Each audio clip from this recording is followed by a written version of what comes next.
Halo, apakah suara saya terdengar?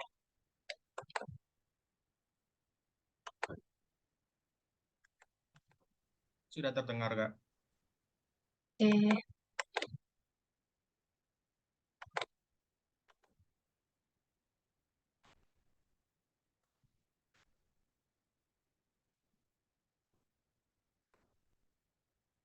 Halo, selamat datang untuk Sobat Baca semuanya. Assalamualaikum warahmatullahi wabarakatuh. Selamat siang, Sobat Baca semua. Gimana kabarnya sore hari ini? Semoga dalam keadaan sehat ya. Biar suasana acara kita sore hari ini makin akrab, kita kenalan dulu ya. Perkenalkan, nama saya Erinda Arum dari Direktorat Jenderal Pajak. Akan menjadi MC pada acara sore hari ini. Nah, pasti udah nggak sabar kan mau dengerin review keren dari Kak Uang Ahmad? Nah, sebelumnya saya mau kasih tahu info dulu nih untuk sobat baca sekalian tentang komunitas sobat baca Kemenkyu. Sobat baca Kemenkyu adalah klub buku internal Kemenkyu yang diinisiasi oleh Perpustakaan Pusat Kementerian Keuangan atau Kemenkyu. Klub ini beranggotakan para pecinta buku dari berbagai pegawai Kemenkyu, SMV BLU, Civitas TKN STAN, anggota komunitas Uang Kita, peserta lomba kece dan Bagai Challenge. Sobat Baca Kemenkyu mulai aktif tanggal 1 Februari 2023 dengan jumlah anggota per hari ini sebanyak 253 orang. Buat yang ingin join untuk pegawai Kemenkyu, SMV BLU, Civitas PKN STAN, dan komunitas uang kita, pendaftaran akan dibuka pada saat ada event hybrid seperti Bincang Kemenkyu dan Hajatan Literasi. Di luar itu, hanya bisa menjadi member jika mengikuti lomba-lomba yang diselenggarakan Kemenkyu seperti KC dan Ibliu Battle. Sobat Baca Kemenkyu mengagendakan kumpul rutin setiap hari Jumat dalam acara Ngobras, ngobrol bareng Sobat Baca. Hari ini adalah Ngobras kedua dengan format review buku dari pemenang Lelang Hibah atau Wabah Kemenkyu. Lelang Hibah ini khusus member grup Sobat Baca, makanya ayo join member saat dibuka pendaftarannya nanti. Nah, format acara kita hari ini yaitu 30 menit materi dan 30 menit Q&A bersama narasumber kita. Jika masih ada waktu, akan kita lanjutkan dengan kenalan dengan Mas Wang Ahmad. Oke, reviewer kita hari ini adalah Kak Wang Ahmad Altafaik. Halo Kak. Kak Ahmad adalah sobat baca Bagai Challenge 2023 yang akan mereview buku Kebebasan Finansial karya Grand Sabatayer. Kita cek semangat dulu nih sobat baca. Coba nih yang udah siap dengerin Kak Ahmad ketik satu di kolom komentar. Ayo ketik-ketik. Ya, kayaknya udah pada semangat nih. Oke, mari kita sambut Kak Ahmad. Halo, silakan Kak. Ya, selamat sore Kak Erinda. Sore Kak. Ya, mungkin bisa langsung saya mulai saja.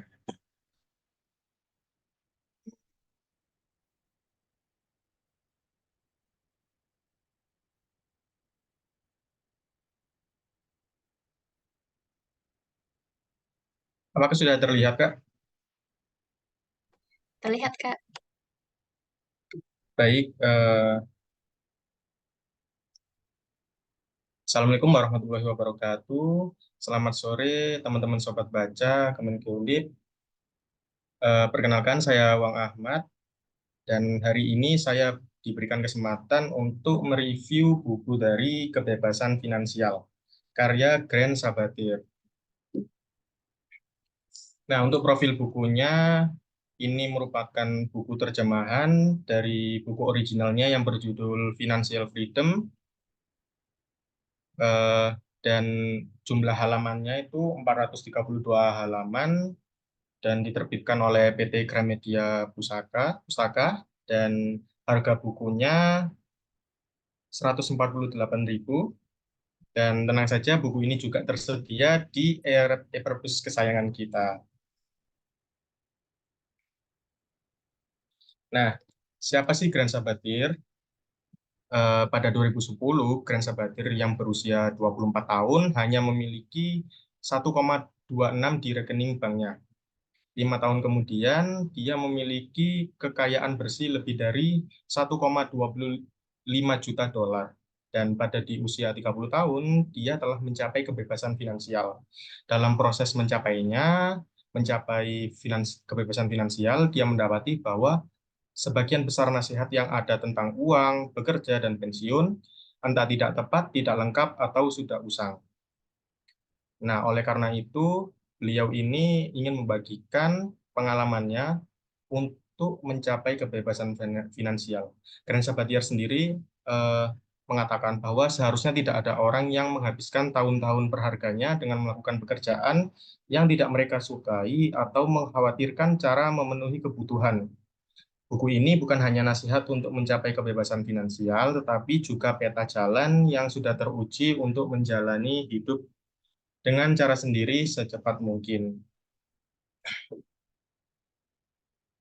Nah, Grand Sabatir ini memiliki buku yang Go International Bestselling, buku Financial Freedom ini, dan juga merupakan founder dari website Millennial Money, kemudian host dari podcast Financial Freedom, dan juga CEO dari MMG Media Group.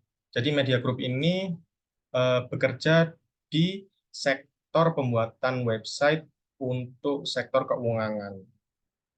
Jadi sebenarnya Grand Sabatier ini kerjaan sampingannya adalah seorang blogger dan juga yang membuat website-website seperti itu.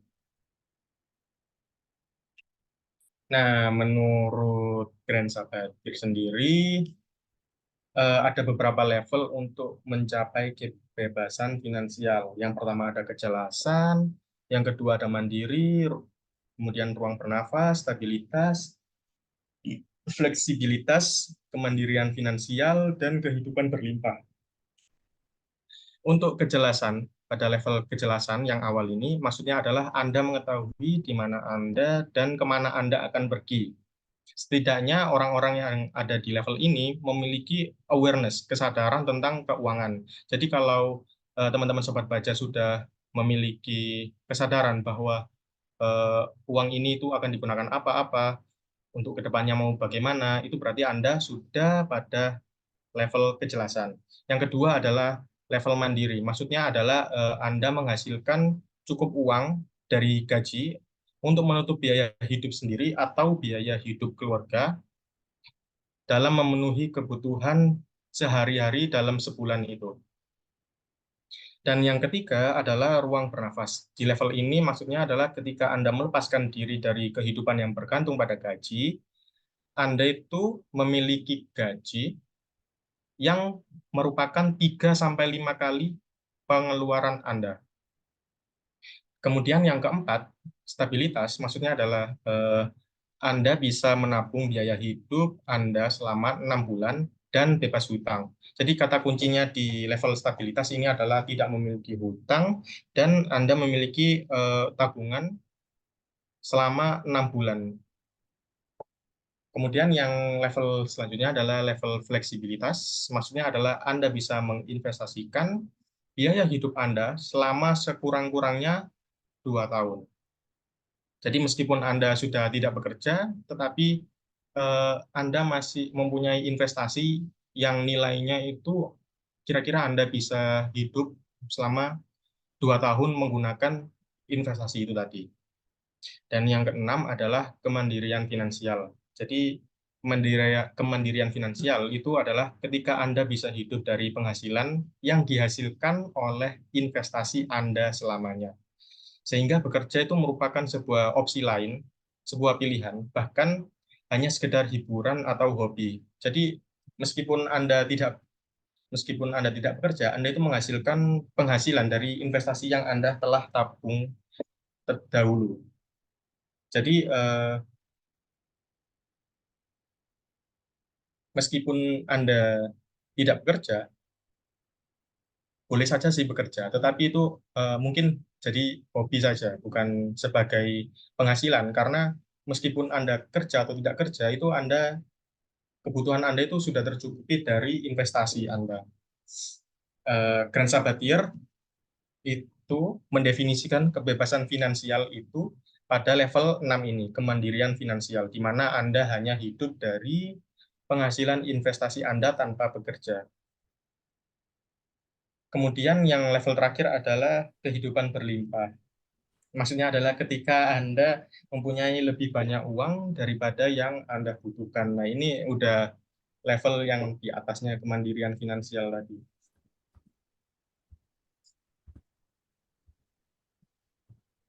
Nah, untuk langkah menuju kebebasan finansial itu ada apa aja? Nah, yang pertama kita harus menghitung angka Anda. Angka Anda ini berapa banyak uang yang Anda harus investasikan untuk mencapai kebebasan finansial yang ada di level 6 tadi, kemandirian finansial. Nah, untuk cara menghitungnya itu adalah dengan rumus pengeluaran Anda selama 1 tahun dibagi dengan 4%. Sebenarnya untuk persentase ini itu 4% itu yang normal-normal saja. Tetapi kalau eh, untuk menjaga sesuatu yang mungkin saja memerlukan biaya yang besar, Anda bisa menggunakan 3,5% untuk persentase tingkat penarikannya.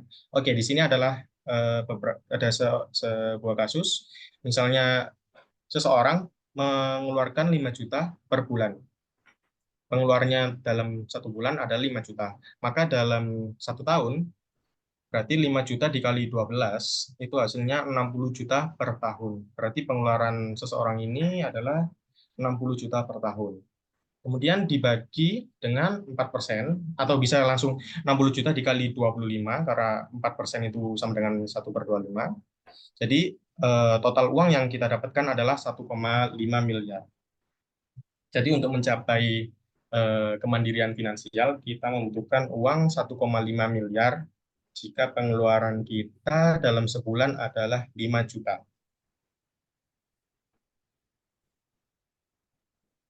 Oke, di sini ada dampak satu pengeluaran berulang. Ini di luar dari eh, kebutuhan pengeluaran dalam sebulan yang sebelumnya tadi ya, yang 1,5 miliar totalnya.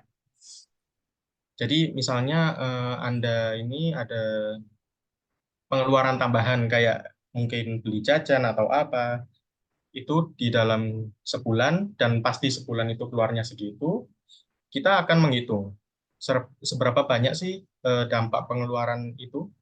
Jadi misalnya setiap bulan ini mengeluarkan 500.000 untuk membeli sesuatu, misalnya makanan pesanan antar. Kemudian jika kebiasaan ini berlanjut, maka Anda akan membutuhkan 500.000 dikali 12 bulan sama dengan 6 juta per tahun. Kemudian kita bagi 4%, maka Anda membutuhkan 150 juta tambahan untuk mencapai kemandirian finansial. Jadi yang awalnya kita hanya perlu 1,5 miliar karena kita memiliki kebiasaan untuk jajan sesuatu, untuk membeli jajan. Jadi kita totalnya membutuhkan 1,5 miliar ditambah 150 juta, berarti totalnya untuk mencapai kemandirian finansial kita membutuhkan 1,650 miliar. Nah, di kasus lain, jika kita bisa memangkas belanja makanan yang awalnya 500 jadi 200, maka kita hanya menambahkan Ya, 60 halo, juta. sore Bu. Ya, Ya, ada apa, Kak?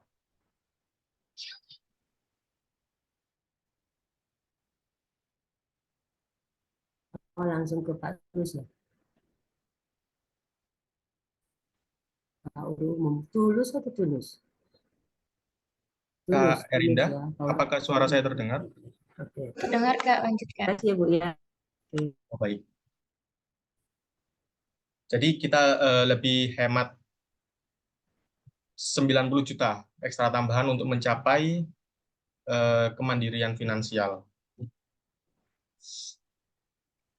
Dampak ini juga berlaku untuk sesuatu yang positif. Misalnya dampak satu penghasilan yang berulang. Misalnya kita memiliki pekerjaan sampingan, entah itu membuat blog, membuat desain, mengedit video yang digaji, kita mendapatkan 500.000 per bulan, kita juga bisa mengurangi angka kemandirian finansial yang awalnya 1,5 miliar dikurangi 150 juta. karena kita mendapatkan 150 juta per tahun dari pekerjaan sampingan. Maka untuk mencapai kemandirian finansial kita hanya membutuhkan 1,350 miliar.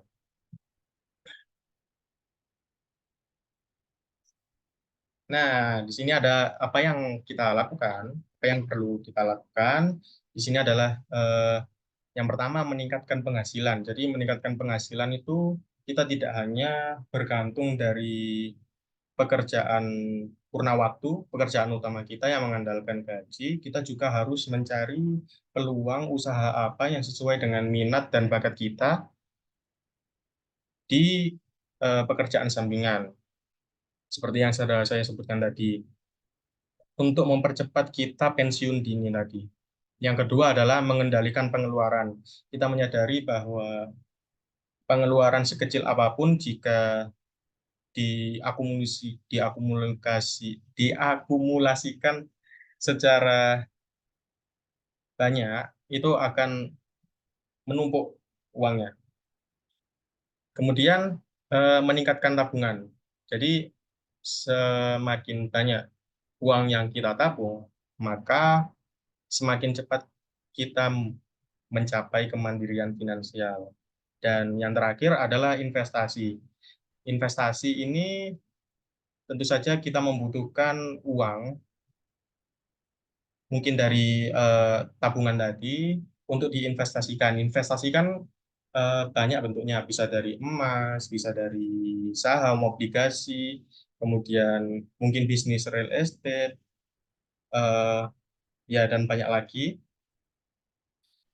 Karena eh, kita tidak bisa hanya mengandalkan gaji, kita juga harus membiarkan uang kita itu bertumbuh secara mandiri. Jadi kita tidak ngapa-ngapain, uang itu bekerja untuk kita.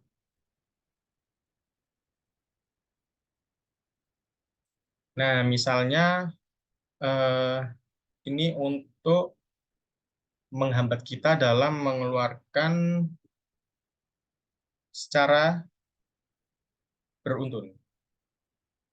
Yang pertama ini adalah kita mencari kalkulasi tarif real Anda per jam. Misalnya gaji Anda dalam 1 bulan adalah 10 juta, bekerja dari hari Senin sampai Jumat dengan 8 jam per hari, maka tarif real Anda adalah 8 jam dikali 20 hari kerja. Nah, 20 hari kerja ini didapat dari, karena kita bekerja di Senin sampai Jumat, berarti kan 5 hari. Dalam 1 bulan itu ada 4 minggu, maka 5 dikali 4 sama dengan 20. Oleh karena itu didapatkan 20 hari kerja. Maka kita dalam sebulan bekerja selama 160 jam per bulan. Nah, jika gaji Anda adalah 10 juta, dibagikan dengan 160 jam, maka maka tarif Anda real itu per jamnya adalah 62.500. Nah, misalnya secara akumulatif ya, kita saat ingin membeli sesuatu itu harus ingat-ingat begitu. Misalnya dalam saat ingin bekerja itu sebelum sampai kantor membeli kopi kenangan gitu ya, harganya 30.000. Nah, 30.000 itu kan berarti setara dengan kita bekerja selama setengah jam. Apakah nilainya sepadan jika kita menukarkan uang kita dengan kopi itu tadi? Kalau semisal kita membeli kopi tadi membuat kita menjadi semakin semangat bekerja, terus kemudian meningkatkan konsentrasi, dan yang lainnya, dan menurut Anda itu hal-hal yang wajar saja dan tidak masalah, maka ya silakan. Tetapi jika kita akumulasikan 30.000 selama 20 hari, 1 bulan, berarti dalam 1 tahun ada berapa hari? 240 hari.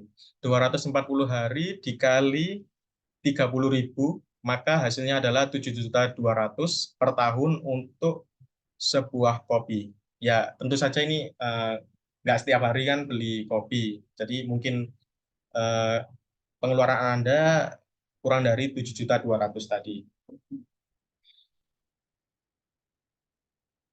Ini bukan berarti kita tidak membolehkan untuk membeli kopi tersebut, tetapi kalau memang itu hal yang wajar dan itu membuat Anda senang, ya tidak masalah. Nah, ini ada beberapa tips untuk menghemat pengeluaran Anda dengan cara mengajukan pertanyaan ini pada diri Anda. Sebenarnya pada buku ini ada beberapa cara, tetapi menurut saya yang penting itu ada di 4 poin ini. Yang pertama adalah seberapa bahagia Anda dengan membeli ini. Jadi ketika membeli kopi tadi, jadi tidak ngantuk, lebih konsentrasi dan lebih bahagia, ya ya sah-sah saja untuk teman-teman sobat baca untuk membeli kopi tersebut. Kemudian tidak lupa untuk berapa jam dalam hidup Anda saat bekerja untuk Anda tukar dengan membeli ini. Ya mungkin untuk membeli kopi suatu hal yang kecil ya, tetapi kalau sudah hal-hal yang agak mahal, mungkin sebuah jam tangan yang harganya 3 juta, itu berarti perlu dihitung kembali kalau 62.500 per jam dibagi dengan 3 juta tadi, itu setara dengan berapa jam kita bekerja. Apakah dengan menukar eh, jam tangan yang seharga 3 juta, ditukar dengan jam kerja Anda itu setara atau sepadan, maka ya sah-sah saja bagi Anda untuk membeli barang tersebut. Yang kemudian adalah yang ketiga. Tips nomor 3 itu apakah Anda bisa mendapatkannya dengan lebih murah atau menukarnya. Ini menukarnya itu maksudnya barter dengan orang lain untuk mendapatkan barang yang Anda inginkan. Jadi misalnya dalam kasus kopi tadi ya, di sebelah warung kopi Kenangan itu ada warung ibu-ibu yang menjual kopi hitam yang seharga 5.000. Berarti kan dibandingkan 30.000, kopi ini tuh lebih murah 6 kali lipatnya. Jadi dalam setahun mungkin Anda bisa menghemat berapa juta itu? 60 juta. Karena dalam setahun berarti Anda menghabiskan 12 juta untuk kopi hitam. Jadi perlu dipikirkan apakah ada cara lain untuk mendapatkan yang Anda inginkan. Apakah itu dengan barter atau mencari produk yang sama tetapi ada yang lebih murah, maka kenapa tidak gitu. Tentu saja itu perlu disesuaikan apakah itu eh, mempengaruhi kebahagiaan atau konsentrasi atau kualitas, ya itu bergantung kepada diri masing-masing. Kemudian yang keempat, berapa nilai uang ini pada masa depan ketika diinvestasikan? Eh, Mengingat tadi untuk kopi kenangan itu dalam setahun Anda menghabiskan sebanyak 7.200.000. 7.200.000 jika diinvestasikan dalam misalnya dalam saham ya. Dan 7.200.000 tadi dimasukkan ke saham dengan harapan kita mendapatkan imbal balik sebesar 7%, setidaknya kita mendapatkan 500.000 dari uang tadi. Yang awalnya 7.200.000 kita tanam di saham, tumbuh 1%, tumbuh 7% dalam setahun, maka nilainya menjadi 7,7 juta. Dan kita tidak ngapa-ngapain, uang kita yang bekerja dan menghasilkan uang. Mengapa tidak? Ya, jadi untuk membeli barang eh, kayak perlu dipikir-pikir kembali begitu. Kalau ini uangnya bisa diinvestasikan, ya mengapa tidak begitu. Nah, ini ada kenaikan gaji. Anda adalah seorang yang memiliki gaji 10 juta per bulan dan selalu menabung 50% uangnya secara rutin, sehingga Anda menabung 5 juta per bulannya. Kemudian Anda mendapatkan promosi jabatan yang kini Anda digaji 20 juta per bulan. Saat ini berapa uang yang Anda tabung?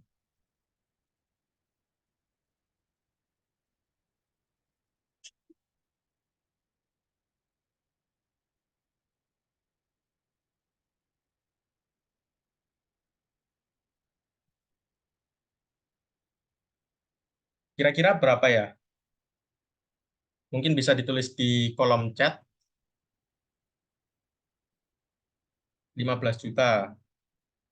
Oke, ada yang jawab 15 juta, ada yang jawab 10 juta. Nggak punya tabungan, Kak.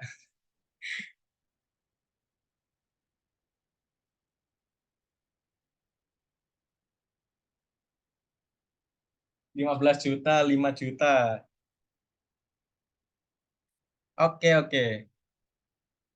Jadi di sini kasusnya adalah 10 juta, dia selalu menabung 50%. Berarti kan 5 juta itu kebutuhan pokoknya dia, dan 5 jutanya itu ditabung per bulannya. Nah, kemudian karena dia mendapatkan promosi jabatan, kini digaji 20 juta per bulan. Jadi berapa uang yang harus yang Anda tabung? Nah, kalau ada yang menjawab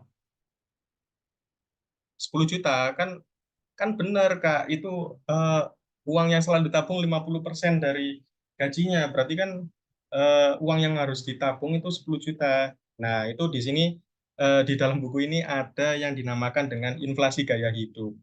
Yang awalnya kita bisa hidup dengan 5 juta, tetapi kok dengan kenaikan gaji, kita malah eh, kebutuhan pokok kita menjadi naik juga. Itu namanya inflasi gaya hidup. Jadi eh, kalau kebutuhan kita 5 juta, berarti kan dengan kenaikan gaji ini kita bisa menambahkan investasi kita menjadi 15 juta per bulan. Bisa kita investasikan entah ke pasar saham, entah obligasi, atau ke real estate, atau emas, atau yang lainnya. Oke, next. Nah, Grant sendiri itu merekomendasikan 3 hal untuk diinvestasikan, yaitu ada saham, obligasi, dan real estate. Di saham sendiri kan, selain untuk mendapatkan keuntungan, kita bisa mendapatkan dari capital gain ya, selisih dari harga jual dan harga beli. Ketika dijual sahamnya, maka kita mendapatkan keuntungan, kemudian kita juga bisa mendapatkan keuntungan dari dividen. Biasanya kalau perusahaan yang baik dalam setahun itu minimal membagikan dividen sekali, setahun sekali. Atau ada yang lebih loyal lagi, setahun 2 kali, bahkan 3 kali. Dan saham sendiri rata-rata itu returnnya itu 6-7%.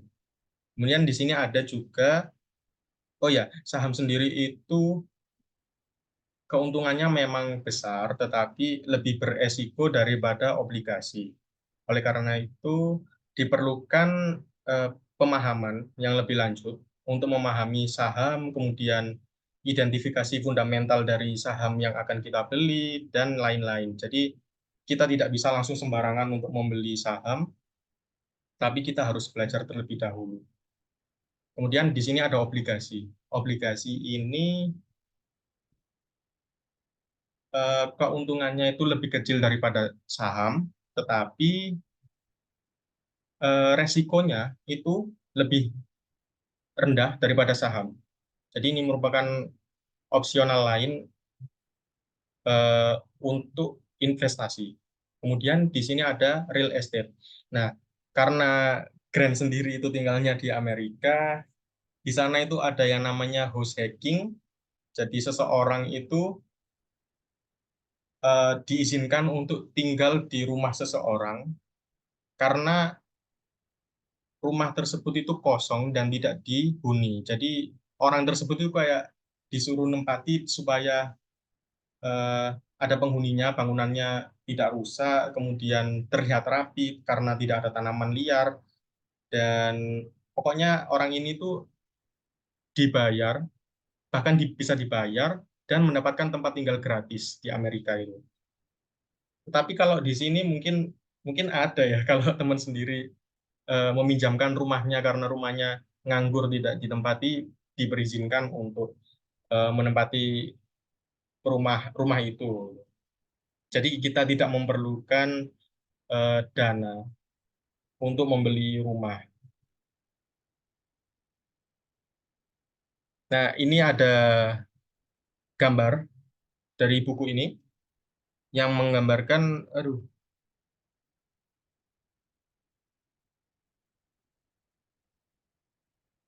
eh, dengan menabung. Misalnya gajinya adalah 100.000 dolar, dengan tingkat tabungannya adalah 5%, maka uang yang ditabung adalah 5.000 dolar. Dan perkiraan tingkat kembaliannya itu 7%, return dari eh, aset yang kita masukkan ke saham. Maka uang yang awalnya 5.000 dolar dalam 1 tahun itu akan meningkat menjadi 5.350 dolar. Nah, ini dalam setiap 3 bulan sekali dia menabung itu meningkatkan 1%. Jadi dalam 1 tahun kenaikan persentase tabungannya itu berarti 4%. Mengapa harus ditingkatkan perlahan-perlahan? Ini untuk membentuk kebiasaan seseorang dalam menabung. Jadi kalau menabung langsung banyak, misalnya 65% ini ya, di tahun ke-20 ini, seseorang langsung memotong uang gajinya itu 65% untuk ditabung, itu kayak rasanya berat banget. Jadi buku Grand Sabater ini mengajarkan kita untuk kita nabung perlahan-perlahan aja gitu. Biarpun pelan asal konsisten dan kita dilatih untuk menabung itu tadi. Yang awalnya jumlah uang yang ditabung 5.000 dolar menjadi 1.628. Itu sekitar berapa miliar itu? 15 mungkin, oh lebih, 22 miliar ya. Jadi ya jangan meremehkan 1% tabungan. Uang sekecil apapun itu akan berlipat ganda ketika eh, berjalan seiringnya waktu dan jumlah kenaikan persentase tabungan. Dan yang ini adalah performa obligasi atau saham selama 10 tahun terakhir pada setiap target alokasi aset yang didapatkan dari Vanguard di tahun 2017. Jadi untuk membagi alokasi aset kita itu ada beberapa cara. Mungkin ada yang langsung 0% saham atau 100% langsung dimasukkan obligasi, atau mungkin 50-50, 50% saham, terus 50% obligasi. Nah, setelah kita lihat data yang ada di sini, ternyata keuntungan persentase tahunan di 100% saham dalam 1 tahun itu lebih besar daripada kita memasukkan aset kita 100% di obligasi dalam 1 tahun.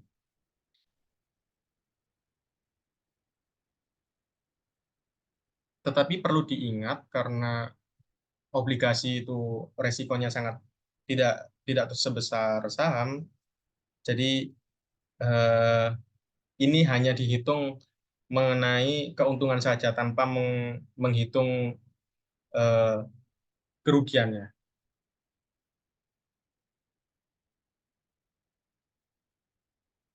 Ya, mungkin itu saja yang bisa saya sampaikan. Sebenarnya buku ini tuh sangat banyak sekali tips and tricks untuk mengatur tabungan kita, investasi kita, dan yang lain-lain. Terus psikologi keuangan, itu banyak sekali. Saya sangat suka buku ini. Mungkin sedikit berpengaruh pada hidup saya karena ketika saya ingin berbelanja itu kayak, oh ya, uang ini kalau diinvestasikan itu lebih lebih menguntungkan karena bisa apa ya, bisa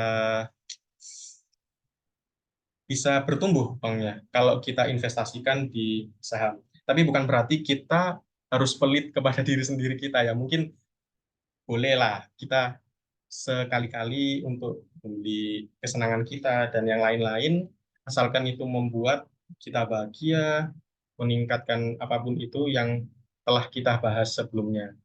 Mungkin itu saja yang bisa saya sampaikan. Saya kembalikan ke Kak Erinda. Terima kasih Kak Wang Ahmad. Aduh, saya jadi keringet dingin nih mau consumption smoothing harus punya uang bermiliar-miliar. Oke, jadi kesimpulan yang bisa saya ambil nih, uang memang tidak bisa menjamin kebahagiaan seseorang. Tetapi dengan tidak memiliki uang malah tidak terjamin lagi. Iya nggak sih Kak?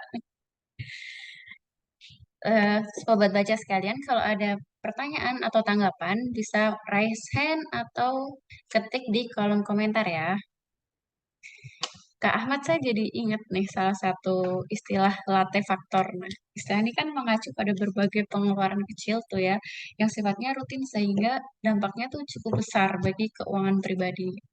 Padahal tuh pengeluaran itu sebenarnya nggak perlu-perlu amat. Misalkan nih ada gratis ongkir, ada promo diskon 80%, atau misalkan saya nih kan ngantukan nih ya, terusnya kalau mau mikir tuh harus ada cemilan gitu. Padahal kan kalau beli cemilan tuh, wah menambah pengeluaran lagi ya kan. Kira-kira menurut Kak Ahmad gimana sih caranya agar manage keuangan dengan orang yang tidak sadar akan latte faktor tersebut gitu. Dan orang itu kalau saya sendiri sih boros dan dalam pengampuan gitu. Gimana menurut kakak? Terima kasih. Eh, Pak Grand Sabatir ini juga apa ya merekomendasikan aplikasi yang ada di websitenya dia.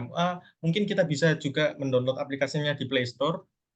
Itu namanya kayak alokasi dana kita itu dibawa kemana aja. Jadi ketika kita gajian ya di awal bulan, misalnya tadi 10 juta itu, nah 10 juta itu kita arahkan kemana saja uang-uang itu tadi. Entah misalnya kebutuhan pokok, nanti kita tracking ini. Alur uangnya ini jatuh kemana aja. 5 juta misalnya untuk kebutuhan sehari-hari, entah itu sabun, entah peralatan mandi, apa-apa itu, 5 juta. Kemudian eh, berapa persen lagi kita potong untuk investasi, misalnya 30%, maka 3 jutanya untuk kita masukkan ke investasi, misalnya tadi saham atau obligasi. Nah, sisanya 20% ya berarti itu bisa digunakan untuk eh, jajan-jajan yang kecil-kecil tadi. Tapi perlu diingat juga kalau sebenarnya uang yang kita gunakan untuk beli jajan itu sebenarnya kalau diinvestasikan itu bisa lebih tumbuh lagi dan uang kita semakin banyak dan kemudian kita semakin cepat mencapai kemandirian finansial. Nah, kalau sudah mencapai kemandirian finansial, kita itu udah bebas mau ngapain aja. Udah nggak perlu kerja, jadi tinggal nunggu penghasilan dari investasi yang kita hasilkan tadi. Wah, Bahkan apa ya, pekerjaan itu sebagai hobi atau minat saja. Kayak kayak ada gak sih yang ceritanya orang kaya tiba-tiba nge-grab mobilnya mobil sport gitu. Kok nge-grab ngapain ini? Mau ya itu mungkin sebagai hobi saja ya, mencari waktu kosong, refreshing. Mungkin seperti itu, Kak. iya, makasih ya Mas. Nih, Kak Nyimas. Setuju ya Kak ya, kalau kita tuh suka ngemil gitu, kadang jajan-jajan yang nggak penting. Kalau Kak Wang Ahmad sendiri, selain buku ini, suka buku apa lagi Kak? Sebelumnya pernah baca Psychology of Money, tetapi kayak saya kurang suka dengan narasinya. Entah kenapa. Tetapi kalau baca buku kebebasan finansial ini, meskipun sama-sama kayak cerita sukses atau bagaimana itu, tidak membosankan sih. Mungkin karena buku ini memang banyak banyak ilmunya ya. Perlu dibaca sih buat teman-teman yang belum baca ya. Iya, ini nih, misalkan saya tuh pernah ngobrol nih sama bapak saya nih. Pak saya mau main dong ke sini gitu. Oh iya main mah main aja. Terus saya dan keluarga tuh tipe yang suka piknik, suka jalan gitu. Terus kenapa? Karena menurut bapak saya, lah kamu hidup cuma sekali ya udah dinikmatin aja gitu. Kayaknya prinsipnya tuh sangat berkebalikan dengan ini gitu. Setuju nggak sih Kak? Kalau Kakak sendiri, apakah you only live once atau kita harus hemat dulu gitu? Iya, eh, di awal buku ini juga menggambarkan ada orang yang seperti itu juga. Jadi, ini hidupnya masih lama kok, kayak hidup cuma sekali kok, nggak dibuat nikmat-nikmat gitu. Tetapi nanti pas dia tua itu umur 60, 70 itu masih bekerja karena eh, dia tidak mempunyai tabungan dan kehidupan mudanya itu dihabiskan dengan membelikan barang-barang mewah yang mungkin kurang diperlukan gitu ya. Jadi ya tidak ada dana tabungan untuk dana pensiun. Kita jadi bingung nanti, kan kita nggak mungkin ya bekerja terus sampai umur 70 tahun gitu. Ya mungkin eh, sebelum mengeluarkan uang itu tidak apa-apa, tetapi kita harus menyisihkan gaji kita untuk diinvestasikan. Mungkin Bapak Kak Erinda itu juga diam-diam nih ya, investasi nggak ada yang tahu gitu. Oh ini uangku udah di sini udah tumbuh, jadi ya nggak masalah buat jalan-jalan beli cemilan piknik begitu kan. Semoga ya. Oke Kak, ada pertanyaan lagi nih Kak. Kak, kalau kita hanya mengandalkan tabungan, apa bisa mencapai kebebasan finansial? Bagaimana mencari side hustle yang tidak mengganggu pekerjaan utama? Silakan Kak. Side hustle itu pekerjaan sampingan. Pekerjaan sampingan. Oh iya. Nah, di buku ini juga ada apa ya?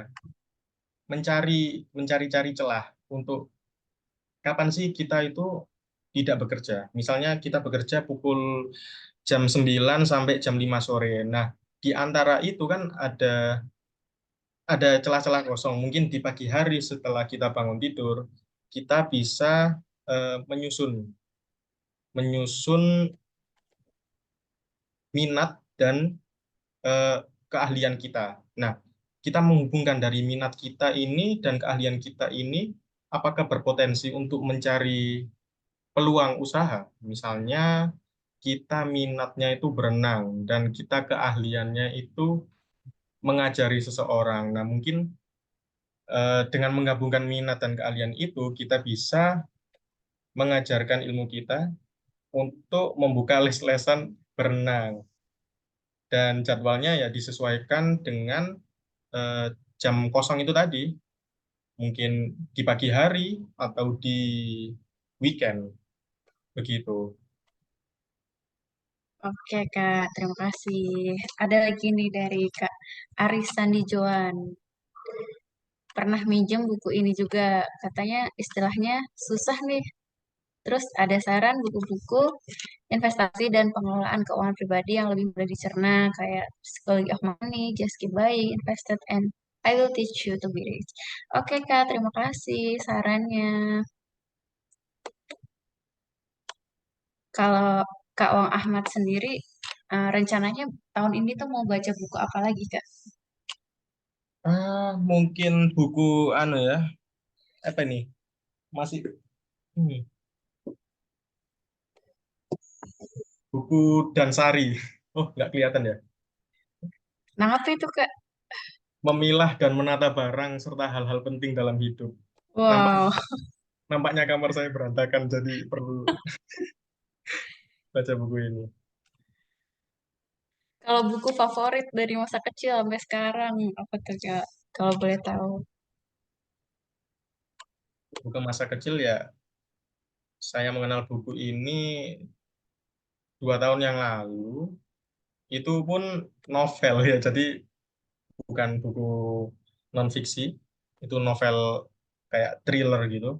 Dan dari awal itu eh, dari awal baca itu kok akhirnya jadi suka baca, akhirnya tembus ke buku ini, Kebebasan Finansial, yang menyadarkan saya bahwa investasi itu penting buat di kehidupan selanjutnya.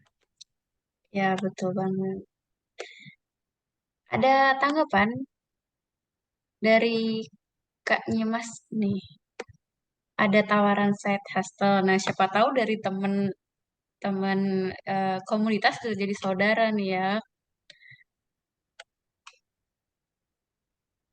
Kemudian ada tanggapan lagi dari Kak Devita Sari. Apakah ada yang pernah mengalami reading slump? Bagaimana cara mengatasinya? Kalau dari Kak Owang sendiri, pernah nggak sih Kak mengalami reading slump gitu?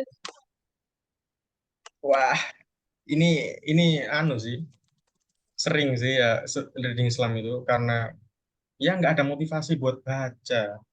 Jadi ketika ketika itu ya saya nggak ada minat baca, terus tiba-tiba ada apa? Lebah ya, lebah Kementerian Keuangan itu. Nah, aku kebetulan ada buku Atomic Habits nih. Ya udah aku pilih. Ternyata kok challenge-nya itu disuruh review lewat Zoom ini. Kan kebetulan saya nggak ada baca buku non fiksi ya. Jadinya saya mau nggak mau harus baca buku kebebasan finansial ini. Jadi apa ya?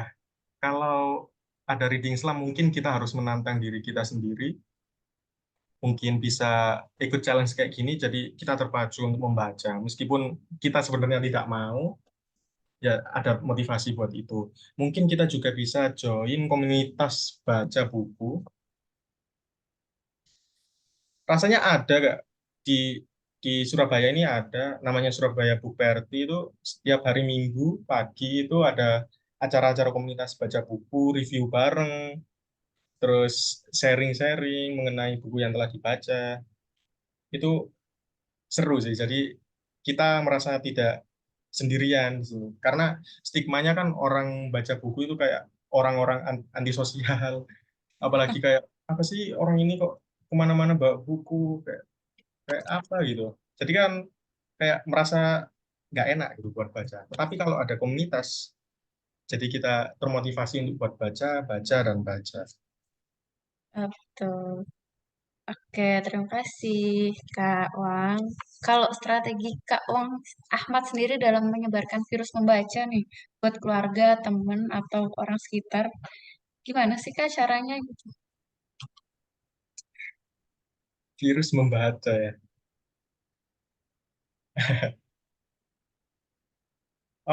Mungkin iya kita mendokumentasikan kegiatan kita ketika membaca. Ketika itu kan saya mengikuti komunitas baca buku yang ada di taman itu. Teman-teman saya itu tiba-tiba kayak penasaran itu, itu acara apa sih kok kayaknya asik gitu. Terus akhirnya dia juga ikutan baca. Jadi kayak termotivasi secara tidak langsung. Ya, ya saya tidak tahu ya. Mungkin mungkin bisa dengan sharing dengan kegiatan kita membaca itu tadi. Oke, terakhir nih Kak, harapan untuk perpustakaan atau kegiatan literasi di lingkungan Kemenq atau di lingkungan Kakak apa Kak? Harapan untuk Kemenkeu eh, sering-sering mengadakan challenge ngobras seperti ini sih. Seru banget gitu. Ya meskipun saya bukan bagian dari kementerian, saya warga umum, warga sivil, bisa mengikuti acara yang sangat seru ini dan tentunya mendapatkan reward yang lumayan bagus. Nggak mungkin lah orang-orang nggak mau ikut kayak gini lah. Oke, terima kasih Kakak dan Sobat Baca sekalian. Oh iya, jangan lupa ya untuk presensi, linknya ada di kolom chat. Dan saya juga akan mengingatkan pada sobat baca sekalian yang ingin decluttering buku agar lebih bermanfaat dan bisa didonasikan ke Kemenkulip untuk di-review sobat baca. Linknya ada di kolom chat ya. Nah, walaupun acara kita sudah berakhir, jangan sedih sobat baca. Akan ada event Bincang Literasi Isu Terkini atau BLIS Live di Instagram membahas isu krisis iklim bersama Ibu Masyita Kristalin tanggal 21 Februari 2024 pukul 19.15 sampai jam 20 waktu Indonesia Barat. Set remindernya ya. Demikian acara kita pada sore hari ini. Semoga bisa membawa manfaat dan menambah pengetahuan bagi kita semua. Ngobras Kevin Julip, buka wawasan, terbitkan gagasan. Mohon maaf apabila ada kekurangan. Terima kasih. Wassalamualaikum warahmatullahi wabarakatuh. Dadah. Salam.